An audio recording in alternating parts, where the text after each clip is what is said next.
잘하지요. 이 바울은 이 에베소에서 3년간 복음 사역을 합니다. 그 기간 동안 다양한 사람들이 복음을 받아들이고요. 그리고 예수님께 나오고 또 예수님의 큰 일꾼이 됩니다. 이제 바울은 에베소 사역을 마치고 마게도냐와 아게야를 거쳐서 예루살렘에 들렀다가 로마에 가야 되겠다라는 생각을 하게 되는 거죠. 성경에 보면은 오순절 날이 이르기 전에 이 사도 바울이 예루살렘에 가기를 원했던 거거든요. 그래서 이제 이 예루살렘에 거쳐서 사도 바울은 이제 3차 여행, 그리고 4차 여행 로마로 가게 되는 겁니다. 오늘 본문에 보면은 온 성이 요란했다. 그렇게 이야기를 하고 있죠. 다시 말하면은 핍박이 일어났다라는 거예요. 우리 23절 볼까요? 시작. 그때쯤 되어 이 도로 말미암아 적지 않은 소동이 있었으니, 여기 보면은 이 도로 말미암아 적지 않은 소동이 있었다. 그러니까 큰 소리가 났다라는 거죠. 여러분, 도는 뭡니까? 바로 하나님의 말씀이에요. 복음이에요. 할렐루야. 그래서 이 도 때문에 지금 소란이 일어났다고 하는데 20절에 보니까 이와 같이 주의 말씀이 힘이 있어 흥황하여 세력을 얻으리라. 힘이 있다. 주의 말씀. 예. 이 바울이 선포하는 주님의 말씀에는 능력이 있었던 거예요. 동시에 그 능력에는요, 많은 기적과 이사가 일어난 거예요. 한 번은 이 사도 바울의 손수건 있잖아요. 이 앞치마를 가지고 병든 자에게 얹으니까 그 병이 다 떠나가는 거예요. 귀신이 떠나가고 어둠의 권세도 떠나가고. 할렐루야. 이 사도 바울의 손을 얹지 않고도 그냥 사도 바울의 손수건을 가지고도 그렇게 하니까 야, 이런 역사가 일어나는 거예요. 그리고 마술하는 사람들 있잖아요. 이 마술하는 사람들이 가짜인 걸 알고요. 자기 그 책들을요 다 불태우지 않습니까? 그리고 이들이요 하나님께 돌아오는 역사가 일어나게 되는 거예요. 이렇게 복음이 능력 있게 전파되니까 어떻게 돼요? 부흥이 일어날 수밖에 없지 않습니까? 마침내 이것이 바울이 전도한 에베소뿐만 아니고 소아시아와 아가야 지방으로 계속적으로 확산되어 가는 거예요. 자, 그런데 복음이 확장되어 가는 곳마다 소동이 일어나는 거예요. 소동이. 왜? 부흥이 일어나니까. 여러분, 조그만 일, 그러니까 사소한 일에는요 소동이 일어나지 않습니다. 예를 들어서 뭐 구석에 변두리에 어떤 뭐 조그만 어떤 일이 일어나는 거는 핍박이 없는 거예요. 여러분, 예수님께서 십자가에 돌아갔을 때 한번 생각해 보시길 바랍니다. 예를 들어서 갈릴리 해변이라든가 뭐 가버나움이라든가 아니면 가나 같은데 몇 명의 사람들 모여가지고 그런 어떤 일이 일어났다 그러면은요 굳이 예수님께서 십자가에 돌아가지 않았을 거예요. 그런데 문제는 복음의 역사가 예루살렘에 이루어지고 마침 6월절 날에 전 세계에서 사람들이 오지 않습니까? 그러니까 그 숫자가 수십만 명이나 되는 거거든요. 그 많은 사람들이 예수님을 따르게 되니까 사건이 커지는 거예요. 부흥이 일어나니까 어때요? 사건이 커지는 거예요. 그래서 결국에는 예수님을 십자가에 못 박아 죽인 거란 말이에요. 여러분, 이 모든 사건, 소동이 일어나고 핍박이 일어나는 것은 바로 부흥이 일어나고 복음의 능력이 있기 때문에 그런 거다. 할렐루야. 그리고 또 왜 핍박이 일어났냐? 그것은 바로 복음의 절대성 때문인 거예요. 이런 기독교가 여러 종교 가운데 하나로 나타났다면은 핍박이 없을 거예요. 예를 들면 우리가 예수 믿는 것이 말이에요. 절에도 가도 되고 점집에도 가도 되고 또 구슬해도 되고 그리고 일주일에 한 번 교회에 나온 게 된다면은 아마 큰 핍박이 없을 거예요. 왜? 적당히 타협을 하니까. 제사도 하고 여러 가지 이렇게 뭐 다른 종교도 구원이 있다 그러면서요. 그렇게 적당히 하면은 그렇잖아요. 아니 남산에 가는 것도 길이 여러 개 있지 않습니까? 꼭 한 길만 있는 게 아니잖아요. 태계로원에서도 올라갈 수도 있고 서울역 쪽에서도 올라갈 수도 있고 그렇잖아요. 우리가 부산에 가는 것도 광주에 가는 것도 뭐 기차를 타고 갈 수도 있고 비행기 타고 갈 수도 있고 버스 타고 갈 수도 있고 자가용 타고 갈 수도 있고 그런데 왜 기독교는 그러느냐? 너무 독선적이다. 유일하다 이게. 그래서 핍박을 하는 거예요. 여러분 사도 바울이 뭐라고 말합니까? 26절을 볼까요? 이 바울이 에베소뿐 아니라 거의 전 아시아를 통해 수많은 사람들을 통해 말하되 사람의 손으로 만든 것들은 신이 아니다. 신이 아니다. 이는 그대들도 보고 들은 것이다. 그러니까 이 사람들에게 도절하는 거예요. 그 다른 종교 인정해야 되는데 인정하지 않는 거예요. 오직 기독교가 아닌 그 수많은 섭을 속에 여러분 진리가 되고요. 그래서 순교자들이 나오는 거 아닙니까? 여러분 왜? 진리니까 목숨을 바치는 거예요. 확신하니까. 할렐루야. 그들은요 성국을 초회했어요. 지옥을 느끼고요. 영원한 생명을 그들은 알고 있잖아요. 그래서 진리가 뭔지 알고 있거든요. 그러니까 순교자가 나오는 거예요. 여러분 우리 하나님은 한 분입니다. 우리가 여러분 부모가 한 분이라서 불편한 거 있어요? 우리 아버지가 엄마가 한 분이라서 불편합니까? 여러분 하나님께서 한 분이라서 불편해요? 우리 하나님은 천지를 창조하신 분입니다. 여러분 구원의 일은 예수 그리스도밖에 없는 줄로 믿습니다. 여기에 생명이 있는 거예요. 그래서 적당히 넘어갔으면 핍박이 없겠죠. 순교자도 없겠죠. 그들이 뭐하러 피를 흘리면서 순교를 하겠냐고요. 그러나 진리 앞에 타협할 수가 없기 때문에 아멘. 생명이기 때문에 영생이기 때문에 그런데요 오늘날에는요 얼마나 많은 사람들이 변질되어 있습니다. 이 다원주의 그러니까 예수님 외에도 타 종교에도 구원이 있다. 그러면서 이교도들이요 얼마나 팽배한지 몰라요. 이런 사상이 점점 늘어나니까 교회가 보세요. 잠잠하고 숫자가 점점 줄어들고 여러분 그리고 정말 이런 무서운 교회의 이단 사상들이요 위협을 하고 있는 것입니다. 오늘 본문에 분명히 말하고 있죠. 손으로 만든 것은 뭐라고요? 신이 아니다. 절대 신이 될 수 없다. 오로지 예수 그리스도만이 유일한 신이다. 할렐루야. 그래서 핍박을 하는 거예요. 그들의 신을 인정하지 않기 때문에. 또 핍박을 받게 된 이유는요. 복음의 생명력 때문입니다. 이 복음은 예수님이 말씀하신 것처럼 누룩과 같은 거예요. 지금 기독교 몇 사람 있는데 얼마 지나다 보면은 그 사람들이요 확산되는 것을 보게 됩니다. 할렐루야. 그래서 공산주의자들이요 가장 무시하는 게 뭡니까? 뭔지 아십니까? 가장 경계하는 게 뭔지 아십니까? 바로 기독교를 정말 두려워하고 그래서 핍박을 하는 거예요. 성경을 본다든가 예배를 드리면은 바로 처형에 처하지 않습니까? 왜? 엄청난 확산이 빠르게 이루어지기 때문에 그런 거거든요. 그래서 이 핍박이라는 것은 생명력과 복음의 절대적 관계가 되는 거예요. 그래서 예수 믿는다고 하면서 핍박이 없다, 어둠이 없다, 어려움이 없다. 그것은요, 그 사람이 적당히 믿는 거예요. 우리는 이 사실을 반드시 기억해야 될 줄로 믿습니다.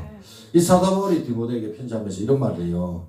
무릇 그들이 예수 안에서 경건하게 살려고 하면 반드시 핍박이 있을 것이다. 그렇게 말을 해요. 우리가 말씀대로 하나님 말씀대로 살아가려고 하면은요 바로 여러분 우리에게 시련의 핍박이 있다는 거예요. 신앙에 고난이 있다는 것. 그거는 너무나 당연한 겁니다. 할렐루야. 그거는 내가 신앙생활을 잘하고 있다는 하나의 증거가 될 수 있는 거죠. 요한의 설례가 한 번은 말을 타고 전도를 하는데요. 근데 곰곰이 생각해 보니까 너무나 전도하는데 편한 거예요. 반대하는 사람도 없고 욕하는 사람도 없고. 그래서 웨슬레가 말에서 내려가서 무릎 꿇고 하나님께 기도합니다. 하나님, 내가 죄를 지었습니까? 내가 잠부를 샜습니까? 내가 죄가 있으면 회개할 수 있도록 하나님 저를 도와주세요. 그렇게 기도하고 무릎 꿇고 기도하는데, 근데 그 소리가 끝나자마자 주변에서 그러는 거예요. 예슬레에게 시끄럽다 그래서 돌을 던지면서 그러면서 시끄럽다 그러는 거예요. 그때 예슬레가 그랬대요. 하나님 감사합니다. 이제 됐습니다. 이렇게 얘기를 했다라는 거예요. 할렐루야. 네. 우리가 복음실 하잖아요. 반대하는 건 당연한 거예요. 예, 생명이 전해지니까, 복음이 전해지니까. 그래서 못 견뎌 하는 것이거든요. 무엇입니까? 믿음의 길에는 바로 이와 같은 어려움이 있을 수밖에 없다. 때로는 예수님 때문에 손에 보수도 있고, 여러분, 우리가 몰라서 속아주는 겁니까? 그런 건 아니잖아요. 예수님 때문에 속아주기도 하고, 예수님 때문에 손해 보기도 하고. 왜? 예수님 때문에, 믿음 때문에. 그래서 우리가 신앙생활을 하면서요, 어려움이 없다 그러면은 자신을 한번 돌아보시길 바랍니다. 지금 내가 믿음 안에 있는가? 믿음 안에 살고 있는가? 여러분 자신을 돌아보시길 바랍니다. 에베소 안에 박해는 바로 생명력, 복음의 능력 때문인데, 또 한 가지는 뭐냐면은 이기심 때문에, 사람들의 이기심 때문에 핍박이 일어난 거예요. 에베소 당시 이 아데미 시의 그 신전의 중심지가 바로 에베소거든요. 그래서 이 아데미는 그리스도 헬라의 이름이고 나티어는 다이아나라는 이름입니다. 이 아데미 신전 유래에 대해서는 우리는 35절을 통해서 유출을 해볼 수가 있는데요. 한번 35절 볼까요? 시작. 에베소시가 큰 아데미와 제우스에게서 내려온 우상의 된 줄을 누가 알지 못하겠느냐. 이 제우스는 그리스도 신화, 그러니까 로마 신화에서 신들의 여왕이에요. 신들의 여왕. 그러니까 하늘의 신이죠, 이 제우스가. 근데 제우스가요, 이 땅에 우상을 내려보내잖아요. 주예가에 의하면 어느 날 하늘에서 운석이 떨어졌는데, 그런데 그 운석의 모양이 어떤 모양이냐면은 여자인데 유방이 여러 개 있는 거예요. 24개 정도. 그 가슴에 여러 유방이 있는 거예요. 그래서 그 유방 달린 어머니의 모습과 유사다. 그래서 여러분 이 자식들을 많이 낳아서 풍부하게 먹이는 어머니, 그것이 바로 아데미 신의 이미지라는 거예요. 그 에베소 사람들은 이 아데미를 자신들의 수훈이시며 다산과 풍요를 상징하는 신으로 그렇게 믿으면서 그 아데미를 섬기게 됐던 거예요. 자, 오늘 본문에 보면은 은세공업자가 나오잖아요.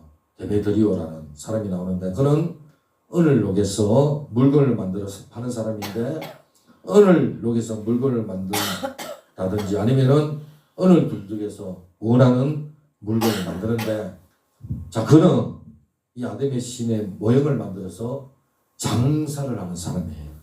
그러니까 이 많은 사람들이 아데미 신에게 와서 경배를 할 거 아닙니까, 그죠?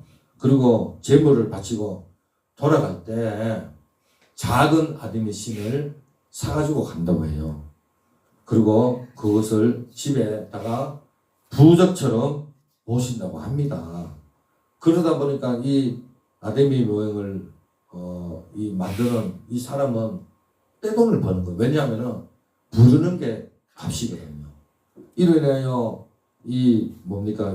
데메드리오는 많은 돈을 벌었습니다. 결국에는 자기 혼자 감당하지 못해가지고 또 여러 체인을 만들어요. 왜냐하면 공정과정이 있잖아요. 그죠? 그래서 1차, 2차 하청을 주는 거예요. 그리고 체인점을 만들고 그러니까 이 데메트리오는 장색장인데 그 아데미 신을 만들면서 말 그대로 진짜 경제적으로 붕을 이루는 그런 상황이 된 거거든요. 그런데 이 신이 사도 바울이 뭐라 그럽니까? 가짜라고 한단 말이에요. 그러니까 이에 대해서 데메트리오가 기독교를 대적하는 거예요. 그것이 25절인데 앞에 한번 볼까요? 시작. 그가 그 직공들과 그러한 영업하는 자들 모아 이르되 여러분 달거니와 우리의 풍족한 생활이 이 생업에 있는데 26절에 이 바울이 에베소뿐 아니라 거의 전하사를 통한 수많은 사람들을 권해 말하되 사람의 손으로 만든 것들은 신의 아니니 이는 그들을 보고 들은 것이다. 그러니까 조금 전에 봤습니다마는 데메트리오가 이 신상을 만들어서 많은 돈을 벌어서 풍족한 생활을 하는데 이 신이 가짜다. 그러니까 조금 소수에게 말하는 게 아니고 보세요. 아시아를 통한 수많은 사람들을 권하여 그랬잖아요. 그러니까 자기가 만드는 그 신이 가짜다고 그렇게 말을 하고 또 사람들이 그게 동요를 하고요. 또 예수님께로 돌아오고 예수님을 따르고 그러니까 장사가 안 되는 거예요. 완전히 망하게 된 거예요. 그들은 종교적 이유 때문이 아니라 경제적 이유 때문에 지금 소동을 벌이고요. 지금 예수 믿는 사람들을 핍박을 하는 거예요.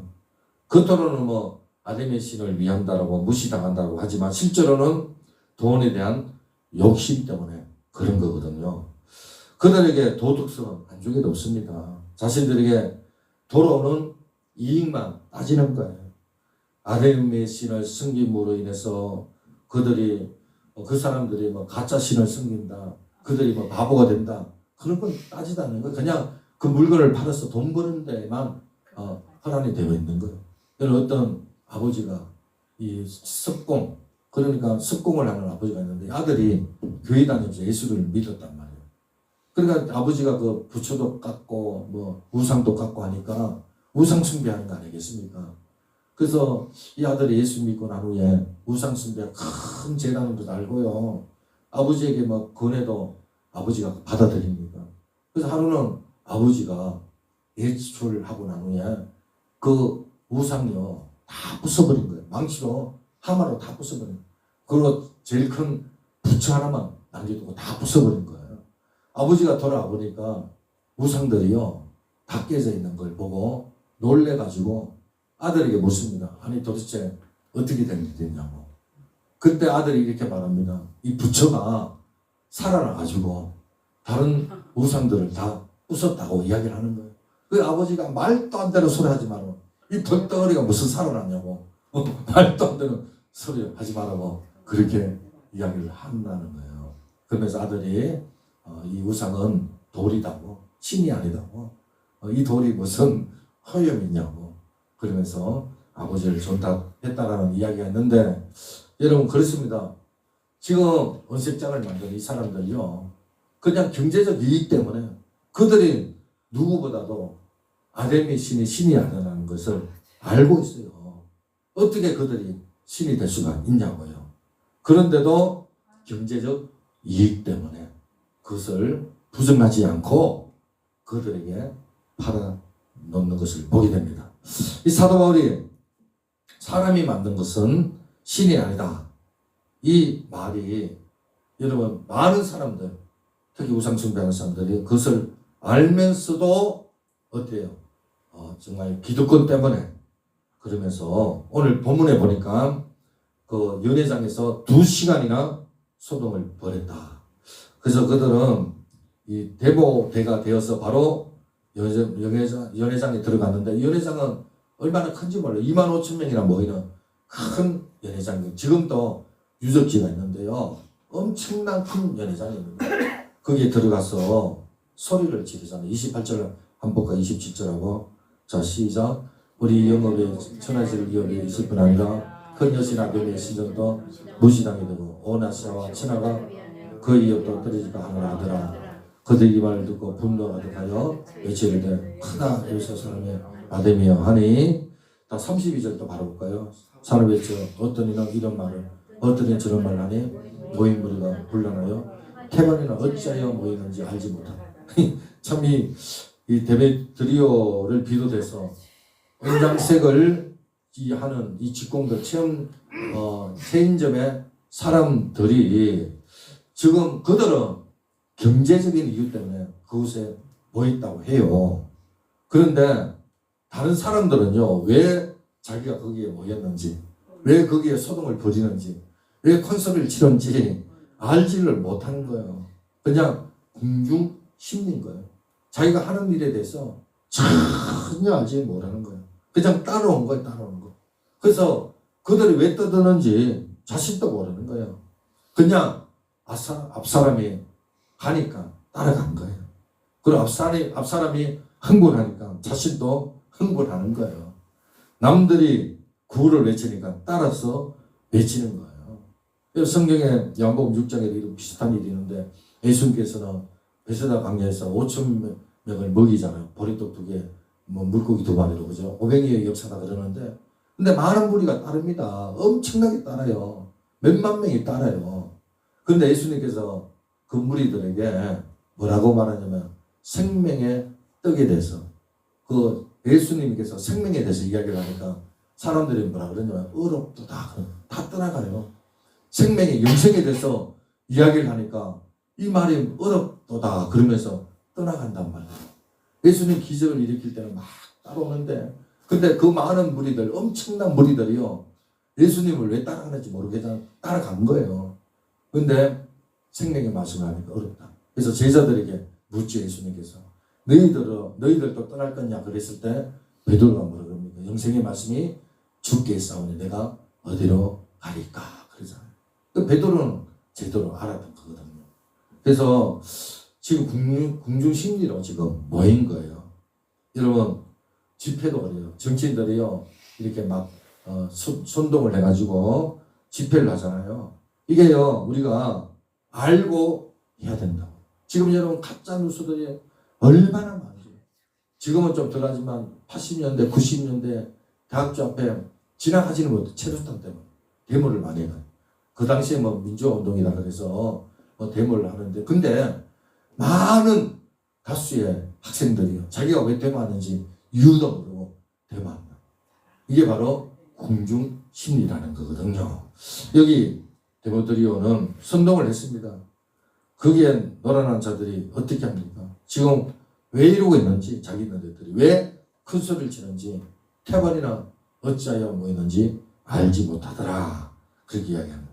오늘 여러분 자세히 보니까 참 놀라운 것은 이 복음의 능력이 있고 생명의 능력이 있다고 이야기를 했는데 어제 밤새 자고 낮에도 자고 예배 시간 졸지 마라 했는데 또 이렇게 자네. 그런데 이제 좀 빨리 마칠게요. 오늘 보세요. 하나님의 섭리가 나타나게 되는데요. 35절 볼까요? 서기장이 무리를 지키시고 이르되 에베소 사람들아 에베소 시가 큰 아데미아 그 하나님이 서기장을 통해서 일을 하시는 걸 보세요. 아데미아 제우스에게 내려온 우상의 신전지가 된 줄 누가 알지 못했느냐. 이 일이 그렇지 않다 할 수 없으니 너희가 가만히 있어서 무엇이든지 경실하여야 하리라. 신전의 물건을 독점하지도 아니하였고 우리 여신을 비방하지도 않은 이 사람들을 너희가 붙잡아 왔으니 만일 데메드리오와 그와 함께 있는 직공들이 누구에게 고발할 것이 있으면 재판관도 있고 총독들이 있으니 피차 고소할 것이요. 그러면서 이 서기장이요 너희들이 지금 모인 거 이거 합당하지 않다. 이 사람들이 도둑질한 것도 아니고 거짓말할 것도 아니고 모욕한 것도 아닌데 왜 그러냐. 그리고 무슨 일이 지금 정식적으로 고소를 해라. 그리고 재판을 해라. 그러면서 그 모인 사람들, 선동하는 사람들, 큰소리치고 소동하는 사람들을 돌려보내는 것을 보게 됩니다. 그래서 이 어떤 하나님의 섭리 가운데서 모두가 다 흩어지는 뿔뿔이 다 제갓길로 가는 그런 역사가 일어나게 되는 거 보게 됩니다. 여러분 그렇습니다. 이 하나님의 섭리는 은혜는 서기장을 통해서 이 복음 전하는 사도 바울 비롯해서 복음 전하는 사람들을 보호하는 것을 보게 됩니다. 말씀을 정리하겠습니다. 복음에는 능력이 있습니다. 우리가 바른 신앙의 길을 찾아갈 때는 반드시 핍박이 있습니다. 손해볼 때도 있다라는 거예요. 그것을 우리가 당연히 여기시길 바랍니다. 그래서 사람들은 신앙과 어떤 이익 앞에서요, 신앙에 서는 게 아니라 자기 이익에 서는 경우가 많이 있습니다. 그래서 신앙을 하나의 이용을 하는 거죠. 자기 삶을 위해서. 그런데 정말 여러분, 우리 주님은 생명이시고 능력이시고 우리 주님은 우리와 함께하는 줄로 믿습니다. 그래서 사람이 선언을 만드는 다 거짓인데, 근데 핍박이 보면은 그런 어떤 경제적 이익 때문에 일어나게 됐다고 말을 하고, 그 가운데 선한 가운데서도 하나님은 일을 하십니다. 승리 가운데 서기장을 세워가지고 거기 있는 모든 사람들 다 흩어지게 하는 거죠. 할렐루야. 그래서 오늘 우리가 하나님께서 우리에게 말씀하신 내용인데, 우리 하나님께서 우리에게 주신 말씀이 있습니다. 그래서 상장 12절인데 다 같이 읽어볼게요. 시작. 무릇 그들의 싸움에서 경건하게 사고자 하는 자는 박해를 받으리라. 예, 그렇게 하나님께서 우리에게 주신 말씀입니다. 우리 찬양을 부르겠습니다. 찬송가 227장.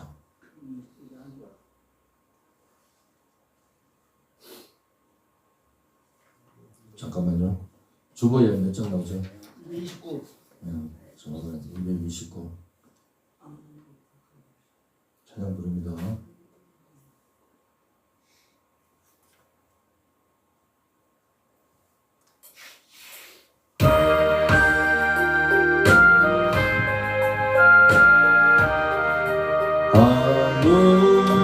아무것도 없고